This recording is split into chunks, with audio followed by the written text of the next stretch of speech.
So it's down to you and me then, Rahul. Good morning, everyone. Good afternoon, good evening, wherever you are from. We are having a slight technical glitch, so please bear with us. And we are waiting for other panelists to join. There is Stefan and a couple of other panelists joining us. So we will start very soon. If you can give us a couple of minutes, please.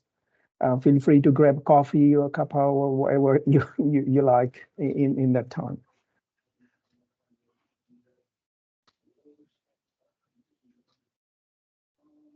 Stefan, we are still waiting for, there is Omar. And so we've only got Colin now to wait for. Yeah. Hello, everyone. And here's Colin. There is Colin. Now we're all. So thank you all and good morning. Sorry for a slight delay.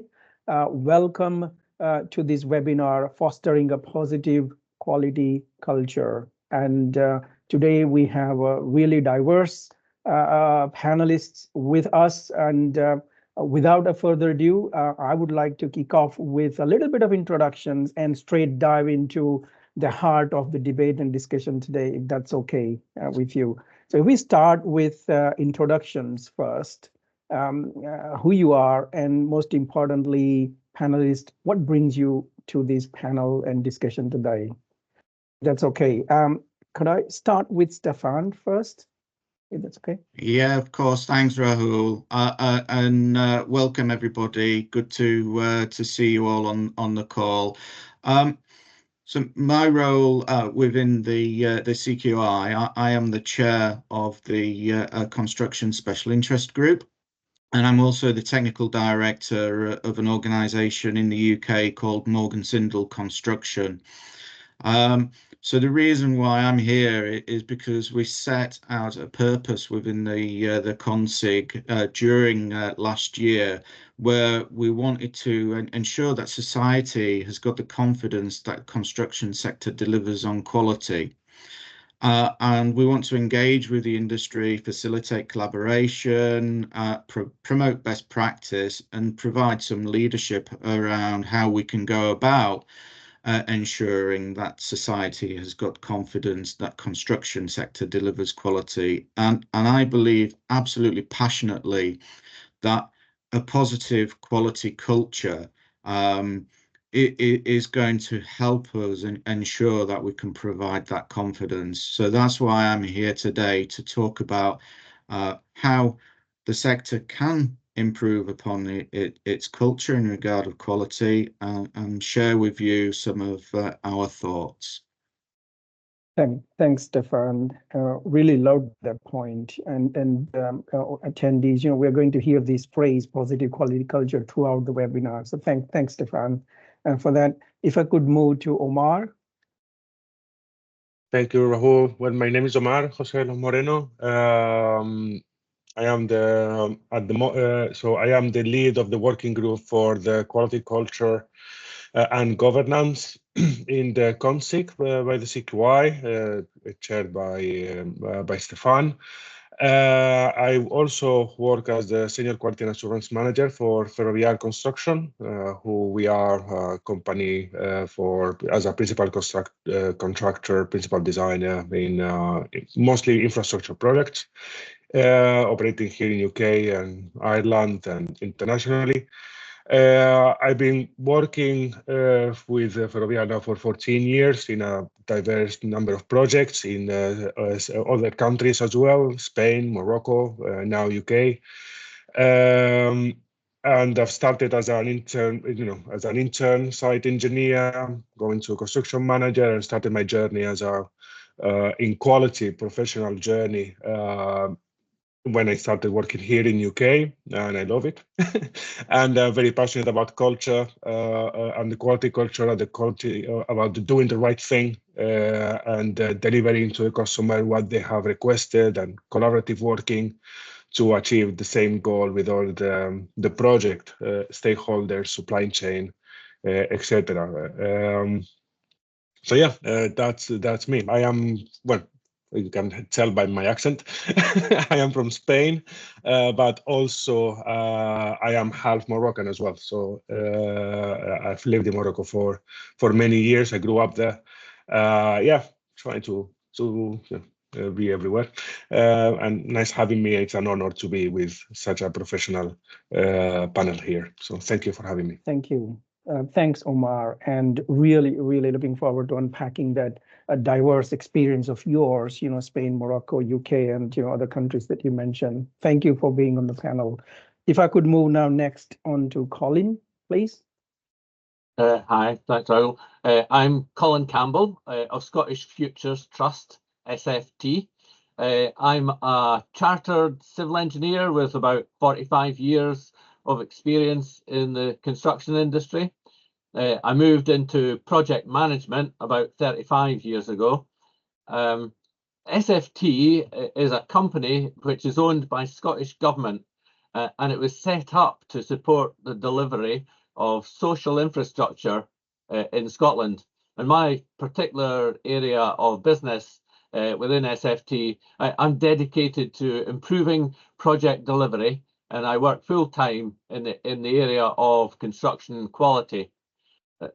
That work gets me involved at project level with programs of work, and I'm currently working at a national environment for projects level. SFT are supporting the National Construction Quality Improvement Collaborative, the CQIC, and that's a campaign to create a sustainable quality culture across construction in Scotland. And the CQIC has a representation from across the public and the private sectors and has the full support and participation from Scottish Government. I provide the secretariat and the communications for the CQIC. That's my full-time job. And the aims and objectives of the CQIC campaign are to create a sustainable quality culture. And so that's really why I'm here and why I'm so interested in today's topic. Thank you, Colin. It's really, really encouraging to see the national level, the government level leadership, in terms of, and I love this phrase, sustaining that quality culture, sustainable quality culture, right? So really, really great, and looking forward to unpacking that, Colin, with you throughout this discussion. If I could move now on to Cliff, please.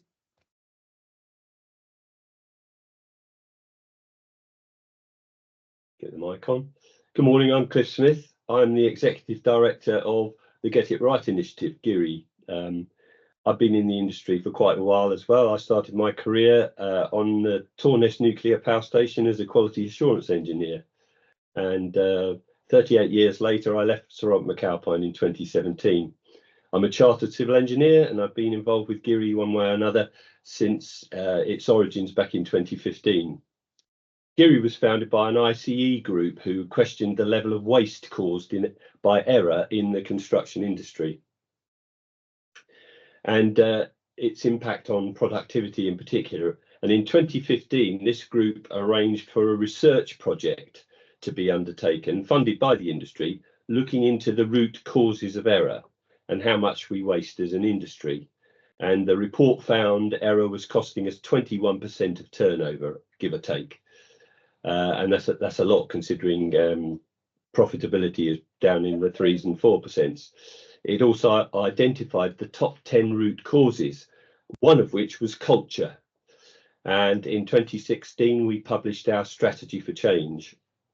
GIRI was established following that original research as a not-for-profit membership-based organisation with the strategic aim of improving industry productivity through elimination of error. And but whilst productivity was the original objective, it became clear that an error-free approach could also impact positively on safety, sustainability and quality. An error-free strategy provides a platform for achieving all those objectives. And the GIRI Limited Board and Strategic Leadership Group are a diverse collection of volunteers who are committed to improving industry culture and improving its reputation for successful outcomes. Thank you, Cliff. Really, really love that. By the industry, for the industry. A group of passionate people came together to drive this. And what a staggering number that is, Cliff. 21% you mentioned. Yeah. Contributes to that.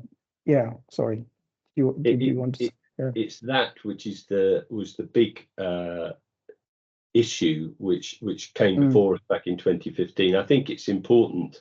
Also on the collaboration front, GIRI arranges for and wants to collaborate with the other industry improvement groups such as the CQI and the CQIC in Scotland. And in fact, we did hold a collaboration meeting last year, attended by some of the people who are here today and others.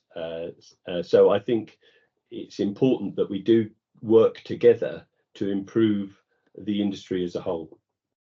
Yeah, absolutely, Cliff. And what a great, way of starting this discussion. Whilst we have these actually 6 organizations leading the discussions part of today's conversation. We got CQIC, GIRI, CQI, CONSIG, as well as BSI. So a little bit of my introductions, and then I will dive into the discussion straight away. So my name is Rahul Shah. I am a global director for built environment sector at British Standards Institution, based out of London, UK, but have spent, and you can guess from my name and Maluk maybe as well, Indian heritage, spent my initial years in India, studied in India, mechanical engineering. So come from that manufacturing and industry, and then looking construction industry from outside in when I started in early 2000, and spent since early 2000 till now majority of my time in the UK, working in the UK construction industry.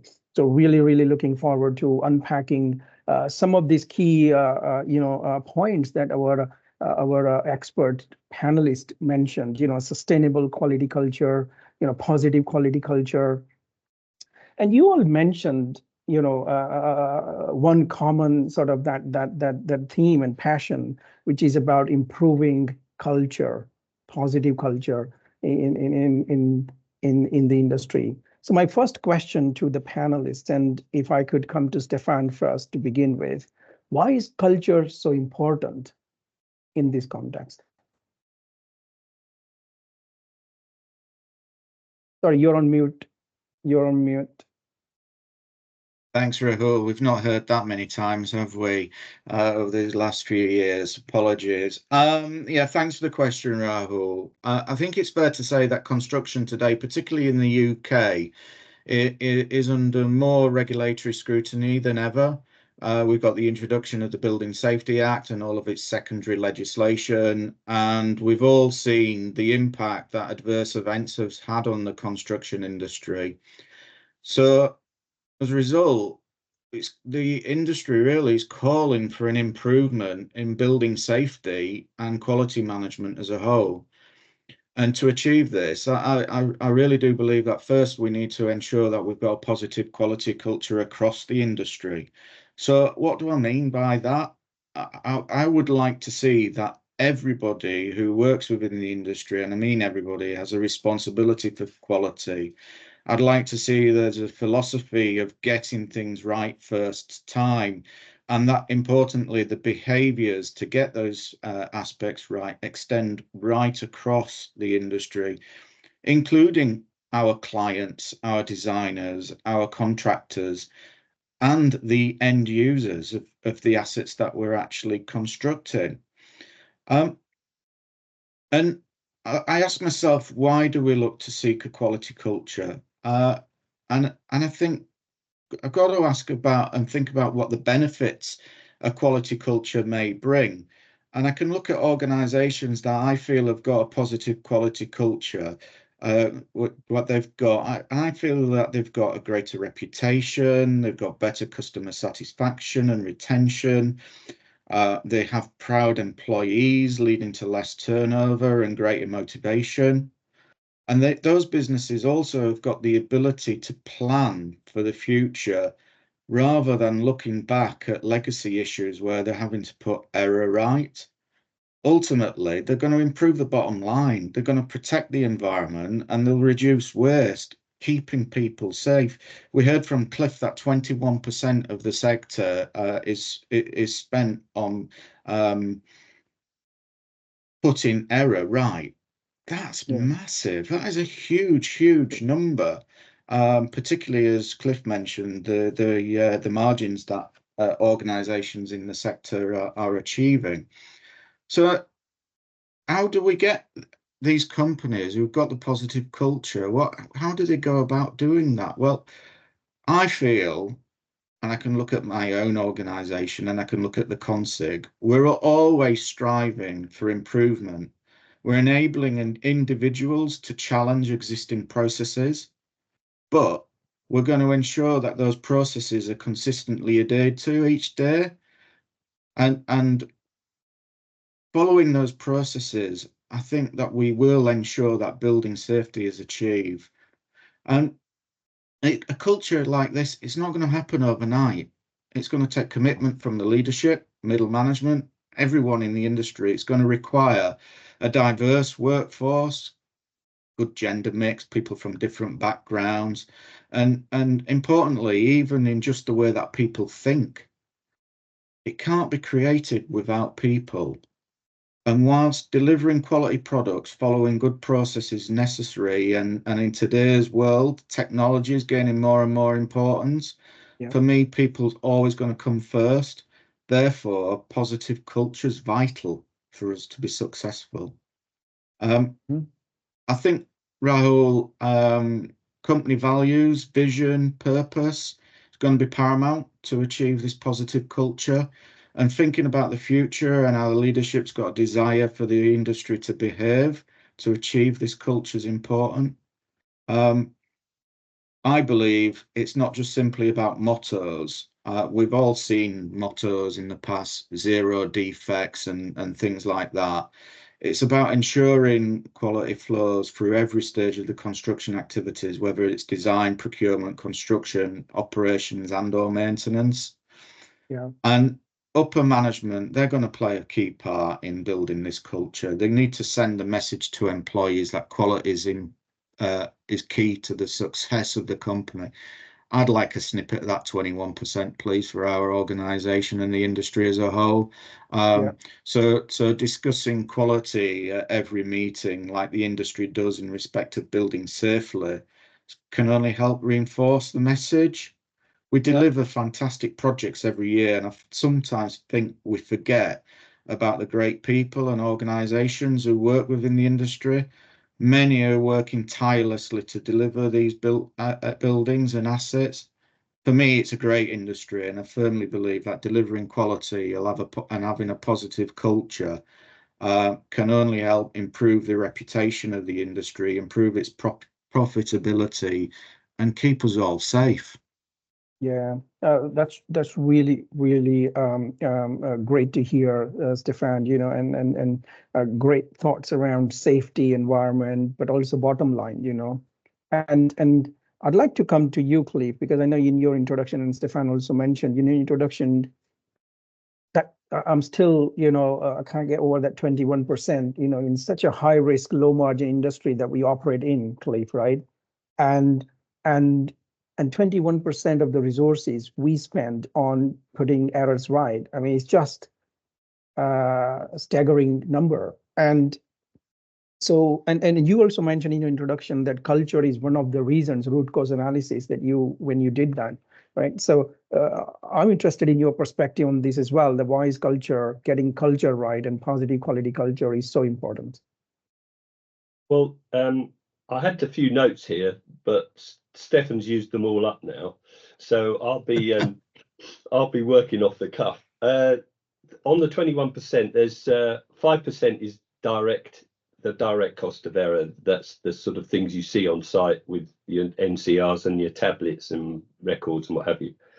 And then there's a chunk, about 6%, which is indirect costs on site where others are affected by one party's error, and so their role and their productivity is affected, so they have a cost.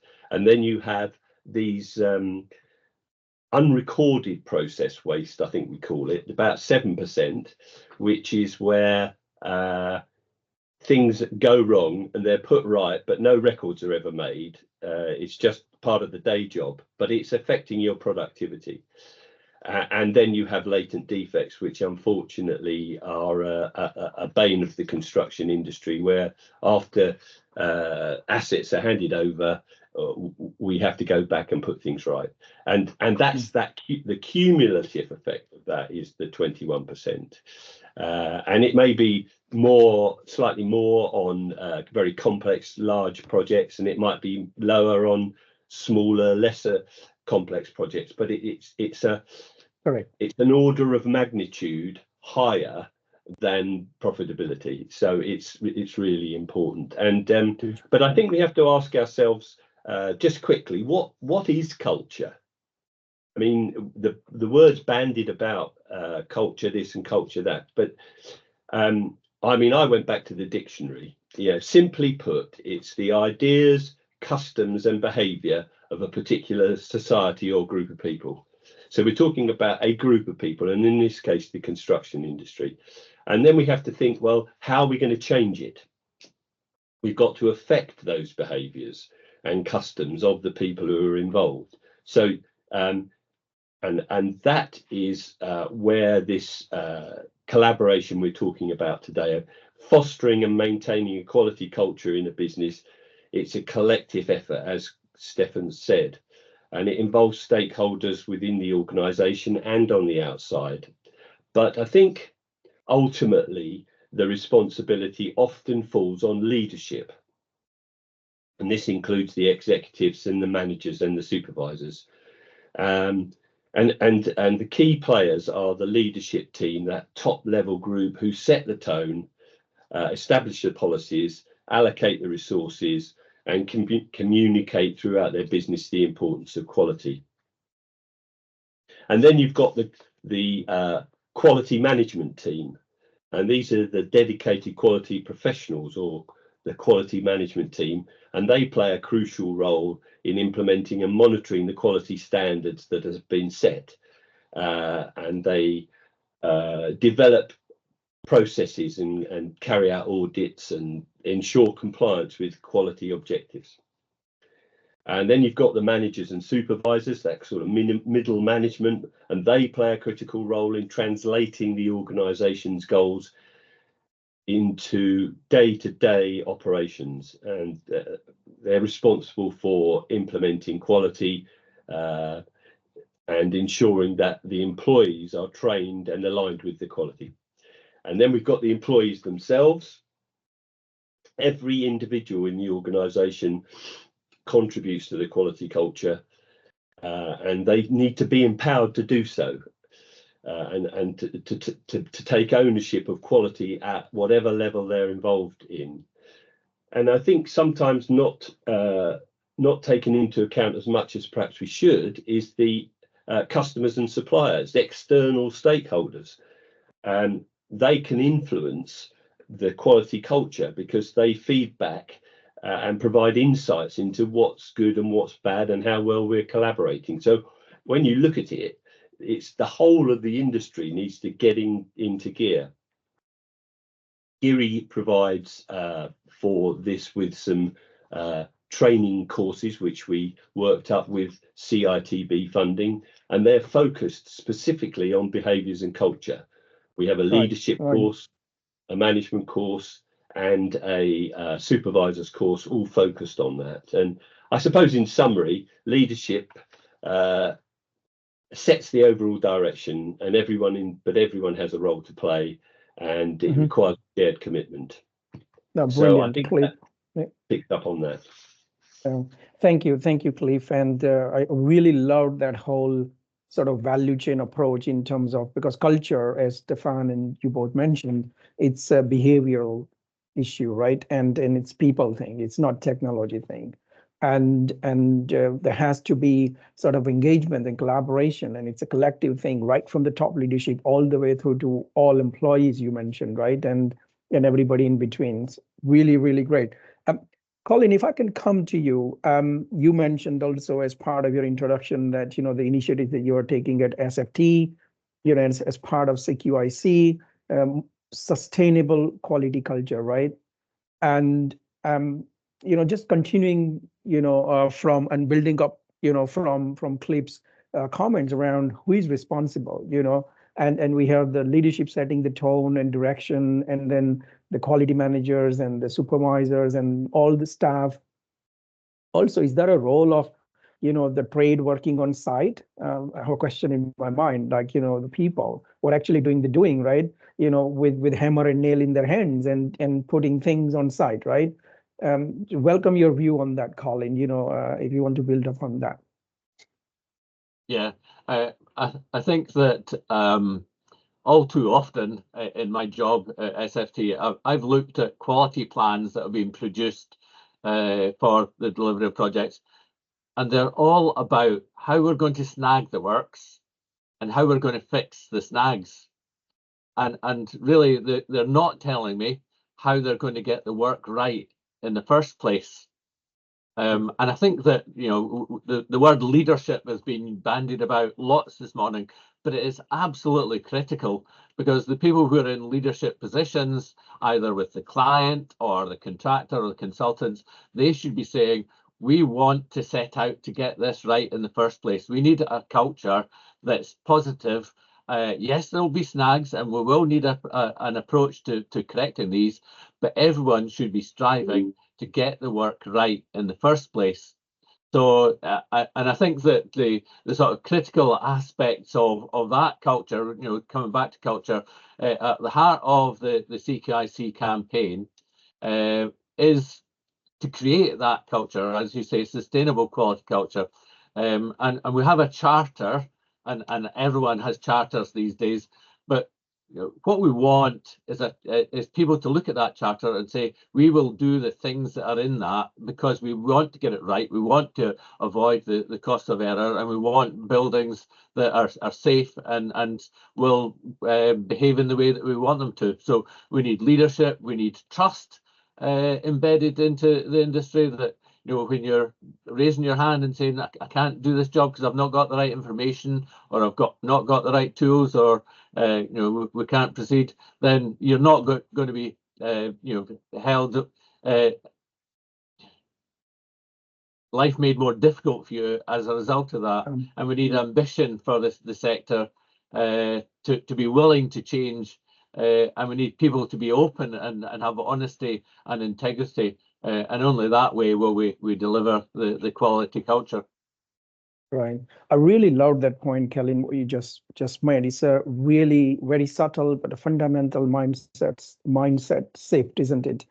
From backward-looking quality plans to forward-looking, in terms of being more proactive, in terms of getting things right first, rather than focusing on how can we go around and find snags and fix them afterwards, right? Which is quite reactive. So I really love that, and I would love to unpack that a little bit more, Colin, as we progress the conversation. Omar, if I can come to you, you also mentioned your diverse and international experience, and you saw, the quality in different contexts as well, right, in the UK, but also elsewhere. What are the critical, just tell me, I'm really curious, what are the critical aspects of creating a positive quality culture, Omar? So I think it's important to understand the construction industry as such. So if we consider the construction industry exists as old as us, as people, it is a multidiscipline, multi-diverse, and ever-changing sector, not within the sector itself, but every project one day changes to another total different logistics. And that has created a vast amount of knowledge, and that means experience in things within the sector itself. That we've had amazing innovations, amazing best practices, and amazing products, materials that we have developed for all of these years to build as efficient as possible.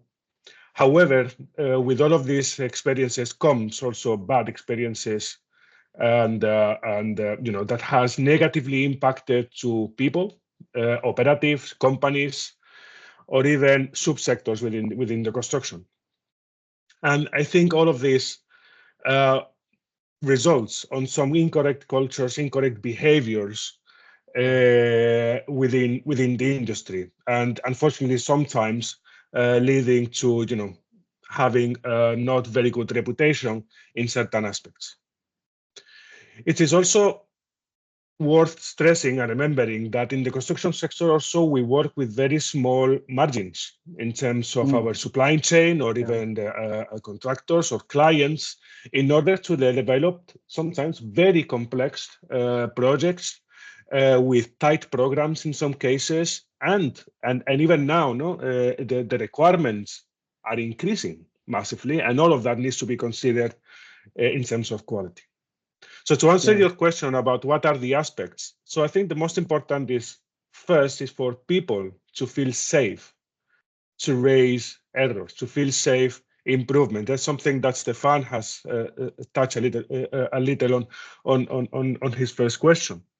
And if they feel supported, they feel encouraged by doing and raising errors, or raising improvement, or raising ideas, efficiencies, then the way that we operate, the culture that they will be creating themselves, will improve definitely the quality. Not only quality. I always say that quality is connected to everything else. It's connected to environment, sustainability, health and safety. It's all connected. Yeah. And people need to be proud of what they do, proud of the work they deliver. I'm not looking only to the operatives. I'm not looking only, so Cliff mentioned the operatives, he mentioned the managers, but there are also a vast number of different departments to deliver the project. There are procurement departments, there's digital construction departments, there are BIM, commercial team, and it's everyone. Anyone needs to take the relevant ownership to do the right thing, to deliver right first time. And as Colin mentioned, to be proactive in terms of quality planning, and not proactive in terms of how to fix the error. About plan to get it right, and not plan to get it fixed. And to touch and now with all how we are doing, how we are going now in terms of the construction industry, systems and technology. Stefan mentioned that about technology. This is the reality, especially in UK, many other countries. They're not as mature regarding systems and construction in the construction sector. You ask me about other countries. There is definitely different cultures in different countries, different priorities of what to drive. But definitely in my experience here in UK, it's the requirements and the reportings that we need to deliver on a project are definitely higher than other countries. Right. Hence that we do project with a lot of number of staff, to deliver the projects. And systems and technology, digital construction should help the sector staff and people to do their own control, to deliver quality. And raise faster any error as soon as it is detected, or any improvement, in order to avoid any impact on their own operations, and therefore to the project itself. I think that's extremely important. It's the system to help the people to deliver, so they can deploy that good culture, to deploy that positive actions to improve the management systems. And if the management system is improved, by people feeding into it within the systems, within technology, then that systems is theirs. It's owned by them. They can feel proud about that, and they will definitely be happy to deliver it and to follow that quality management system to deliver project right first time, when the customer have high client good client satisfaction, or customer success, whatever you call it on the different organizations. And hopefully with all of this, we create massive learnings and experiences. I mentioned before, as I started to deliver the construction industry to the right path and with the right culture. And I think that's what we are trying to do here. Fantastic. Omar, I loved your response in terms of, empowering people, not only in terms of the capabilities and skills, but also empowering people by way of fostering that culture of pride. People take pride in what they do, right? Because once they start doing that, and once we empower them, then naturally the ownership comes. And once the ownership is there, then I think, the rest, technology systems, QMSs, QITPs, and the processes fall in place, isn't it? So we have all those tools that you mentioned, the technology, the systems, the digital constructions, wonderful tools at our disposal to leverage. But what I heard from you, really, really powerful, is about empowering people at all levels and fostering that culture of pride. People take pride in what they do, right? And focus on getting things right first time, rather than focusing on, as you rightly said, oh, let's find errors and then we fix it. Really, really important point. Thanks, Omar. Colleen, I'd like to come back to you, if that's okay. Omar and you both mentioned some great things around, the culture and the aspects of cultures and who is responsible and etc. I'm really curious to understand that whilst we have this this vision of having that really great positive culture, but we are also mindful of the challenges and opportunities that exist today to improve that, right? And I'm really curious to understand, Colleen, from you, how are you going about changing the culture to that reactive to proactive? That's an interesting question. The CQIC, as I said, is a campaign, and that campaign is all about engagement across the sector, and things like today, having a joint venture with GIRI and with the CQI Consig, that's part of the engagement. At the heart of the CQIC is the charter that I mentioned earlier on, and that is about getting organisations to make commitment, but actually then to deliver on the commitment. And we know that people can commit and simply tick the box, but we want follow-up action to be taken. So for instance, the Scottish Government have recently procured a new construction framework. And in that, they cited the CQIC charter. They said that the quality was really important and asked the contractors, how are you going to embed the principles of the charter into your organisation? Now, we know that people are really good at writing essays, answering questions in tenders. It's not necessarily the way they're going to go about it. They'll sometimes even outsource that, so they'll get a good answer. But in this instance, it's not good enough just to write a good answer. They've actually got to deliver, because that particular framework, they're going to be monitored during the life of the framework to ensure that it is actually embedding the practices that they've said that they're going to do. They gave good answers, but they need to embed it. The other thing that around CQIC, it's all about communications, so events like today, but we've also got a website, we have case studies, we have guidance that's being produced by various working groups from across the sector. Over the last year, since we launched, we've held forums right around Scotland, and that's been both cross-sectoral with the clients, contractors, consultants, the supply chain, and then we've had focused parts of the sector. We've met with RICS and PMs and QSs. We've met with the RIES and architects. That's the RIES is Scotland's equivalent of RIBA, and getting the conversation going with the people about the benefits of a quality culture and the benefits of delivering projects and improving the reputation and the whole profitability and sustainability of the industry. So yeah, for us, it's about communication and it's about engagement. As Stefan said earlier on, that's not going to be an overnight change. There's so many embedded behaviours in the sector that need to be broken down, but if we can show the benefits of it, then hopefully we can start to make that change. Yeah, thank you, Colin. Really, really important, that communication and engagement, because I think the culture, from my point of view, and what I'm hearing from all of you, is that we are trying to make these system level changes, isn't it? And then communication, engagement, taking people on the journey is extremely, extremely important in terms of some of the ways how we can go about changing that culture.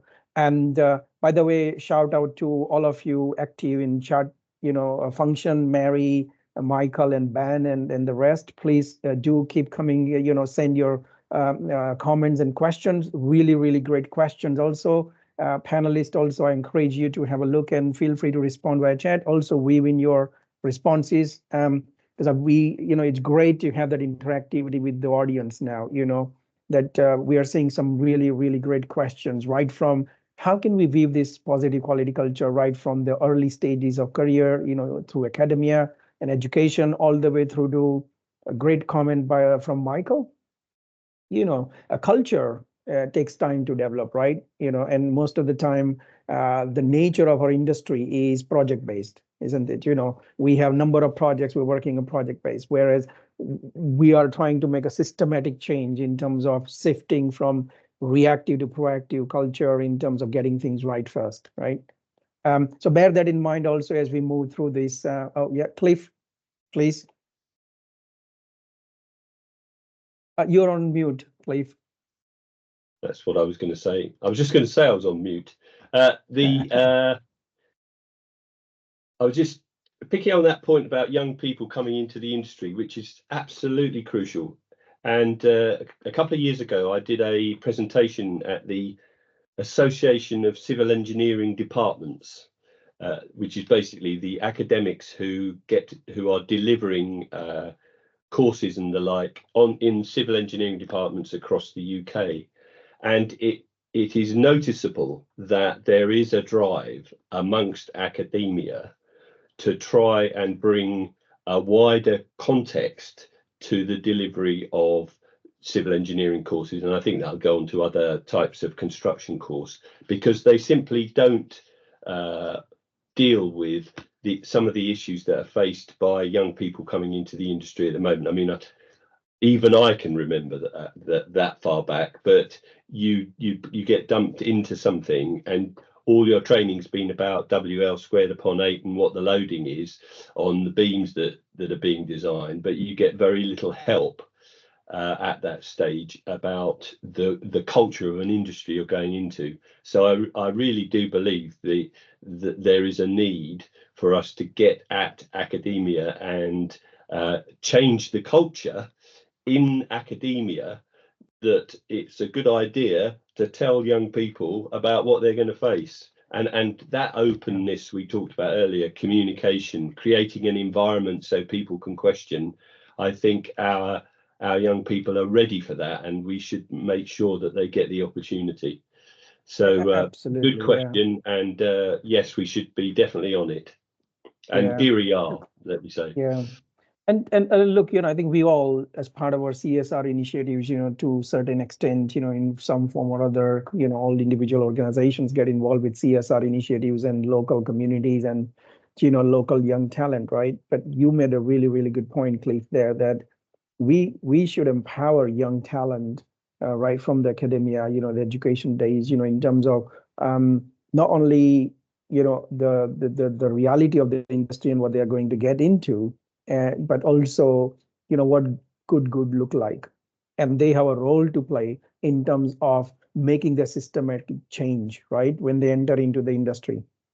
Because if you look at all these inventions and all these digitizations, AI, BIM, smart, digital twin, etc., our industry benefits a lot from young talent coming into the industry, with that ready digital mindset, right, and skill set. I mean, we can apply the same point to quality culture, right? And if we can get them ready, they come into the industry and there is that, that exchange of knowledge with the seniors and young, about that as well. Cliff, you want to comment? Yeah, I was just going to say that GIRI has recently been going through the process of refreshing its the people who are on the leadership group and the board. And one of our new board members is a young lady who's on the ICE Council as a graduate representative. So we're not sitting still. You know, we're constantly moving forward to try and find a way to affect culture and positively do better on quality from our young people through to us more mature representatives. So there is certainly a lot we could do to enhance engagement with young talent and, you know, add these skills in their tool set, you know, in terms of getting industry ready, right? Great. I'm looking at other comments as well, and Omar, there are lots of comments aimed at you in terms of questions also, that people loved your comment about ownership and, you know, some of the points that you made around, you know, empowering and, you know, fostering the culture of pride and et cetera, et cetera. Is there any one in particular, like, you know, one question is asking about, is there any like practical steps or tips and advice that you can share from your experience, Omar, in driving that shift towards culture? Thank you, Rahul, and thank you, Ben, and Gail for your questions. So yes, I've had it in my notes actually to try to cover a little bit this section. So with the CONSIG, we are actually working as part of our working group to develop tools for the construction quality professionals for them to use in their own projects in order to drive this positive culture. So we've started having meetings within the steering group in order to see the best take of how to drive this. What in a way we have agreed is definitely the quality members of the CONSIG. You all know what's the culture. You all know what's the you know the quality part of it. But what you may need is actually tools to help you to drive that culture within your operations. So saying that, it's not an easy task, especially as the CONSIG we try to drive it to the whole industry. Saying that, so first, the CONSIG has already published some information, so you might find some articles in the designing wiki, buildings wiki website that the CONSIG has published around 41 different articles, which I have used to export something and do a toolbox talk or something, whether to managers or targeted to a particular department. I think it's very important. So operatives and the site team that they are on the ground definitely needs to be considered. But it's important also to have engagements to other departments. It's extremely important. So the quality process starts with everyone. It's not down to the material when it arrives to site and then, oh, you selected it wrong, or the site team has done it wrong. No. So let's have the bigger picture. Let's see the process and the different roles and responsibilities and do the engagement to suit each one of them. Real examples also helps a lot with numbers. Numbers helps a lot. So for example, the work that Giri does, it's very good because it's very visual. No? You see there the process waste or the costings and all of that, and really it's like, oh my God, we need to do something about this. No, it raises the awareness very well. Just one thing I would like to mention I will put the issues and the challenges that we have to support of this drive and to support the right culture. One of the key challenges that we experience is language. In UK we all speak English, etc. However, what we mean in terms of, for example, errors depends on the client we're working for, depends on the project we're working, etc., etc. And already there is already some mismatch of how we need to manage stuff. Some clients refer to defect differently than other clients that they might refer to non-conformance, snagging, what is really a snack? Yeah, etc., etc., etc. So there is a lot of changes or requests or the RFI process or requests for design change. There are so many things that in a way they are errors, let's call it errors, that they need to be managed, yeah, for design efficiency, optimization, or to make the design for first time, or during the construction and the delivery, etc., etc., etc. So that's why the working group that we're working, one of the first tasks that we have taken, and you can see Louis in this webinar, which is great to see him. And actually, it's developed. The first draft is developed by him. It's about a first definition paper of the different terms that we use and what do we mean by them, and hopefully that will be a start of starting creating some types of document to have the same language and hopefully can be used at least as a translator between one project or another. If we don't have that well tackled, it will be very difficult to create data collection on a consistent way, to create educational piece or trainings or that everyone can understand the meaning of things, because which is a way that you've touched on that as well, or even performance indicators, which we are working on for the working group. But the things that we have detected is, okay, this terms means different things depending on if you are a subcontractor, or if you are a client or a customer, or depending on which stage of the project it is, or even client definitions. So I think hopefully I answered some of these questions. Thank you, Omar. And I know I'm conscious of time. Stefan, you're quite passionate about addressing one of the questions in the chat box. So if you could please, then continue. Yeah, Rahul, thanks for inviting me to talk here. I'm actually quite passionate about all of the questions that have been put there, because it kind of gets into the benefits really that people can see where there is a quality culture. Colin's mentioned about quality planning and how that can impact on and provide for a positive quality culture. And some of the questions that I've seen, or the comments that I've seen in the chat, revolve around different priorities that different people may have on projects, and there seems to be a couple of comments at least that relate to program and cost seeming to take priority over quality. And whilst I've definitely seen that in the past, where I've seen a really, really good positive quality culture, to tell you a story, in my role, in a leadership role at Morgan Sindall, there was a few projects that I looked at. Every month we look at the different performance metrics and KPIs of our projects that we're running. And there was one particular year, there was a project that was weeks and weeks ahead of program, doing all right in terms of profitability, didn't seem to have many errors, but there was loads of inspections being carried out. There was various quality reviews being carried out, and regular and consistent, and the quality of those was good as well. So I went out to see the project manager and said, you know, what are you doing? How are you so far ahead of program?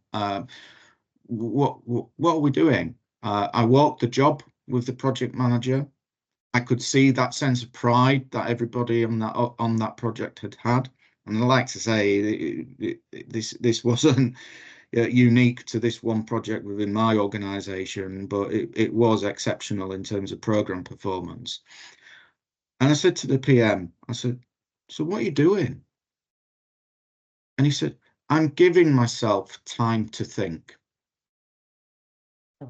That's all he said. I'm giving myself time to think. And what he meant by that was he was actually giving himself time to think about and plan for all of his activities, including quality. Because somebody once said to me as well, a long time ago, we've always got time to put it right. We've never got time to get it right. And there's a comment in there about projects so desirous of progressing. And I've seen this myself. I've been a project manager myself. I love to see the Tonka toys out on site and the machines digging holes and putting the steel up and seeing things progress. We love it in construction. That's what we do. It's what we want to see. And often, yes, things can progress and the design's not quite right. So we've got to put our foot on the ball, get that design right, stop, take time to think, and then all of the results and the benefits for me is going to come out of that. And how do we get that positive culture? It starts from the leadership, really. In safety, when we think about safety, we walk any of our jobs, we will turn around and say, stop. If we think something doesn't look right, we say stop. And invariably, if it doesn't look right, it's not right.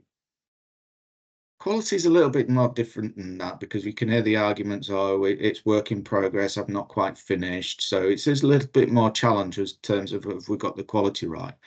But leadership, anybody on our jobs, we can walk the job, we can engage with the workforce, we can hold toolbox talks with the individuals about how do we go about getting things right. We can have benchmarks to show how products all are put together. We can have the various quality reviews, standardized operating processes. It might be different from one manufacturer to another manufacturer to another manufacturer, but having all of those conversations with the workforce and giving yourself that time to think, for me, is the vital piece. The art for me, again, quality right, is the planning. The result invariably will be an error-free, profitable scheme, which gives you satisfied customers. It gives you that pride that you've done a good job, and all of that good stuff that comes with it. Time to think.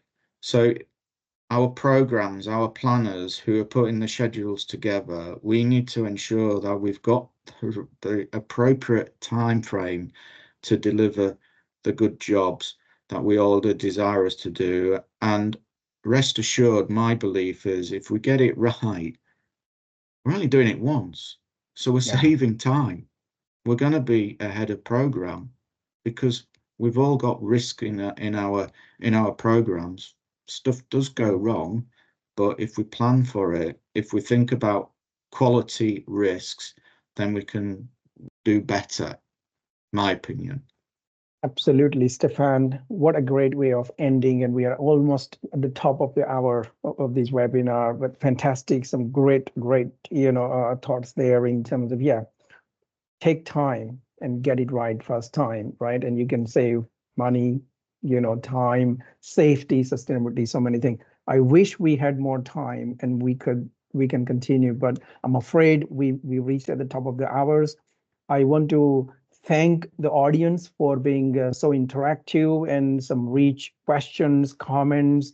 Please keep them coming. Also, the panelists are available through other media as well.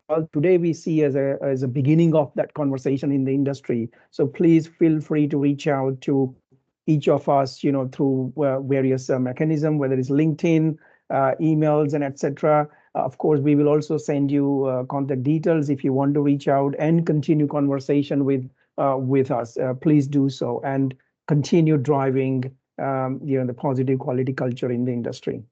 I also want to thank the panelists for their time and preparing and sharing your diverse experience and knowledge with the audience. And with that, over to you, Stefan, before we close the webinar. Yeah.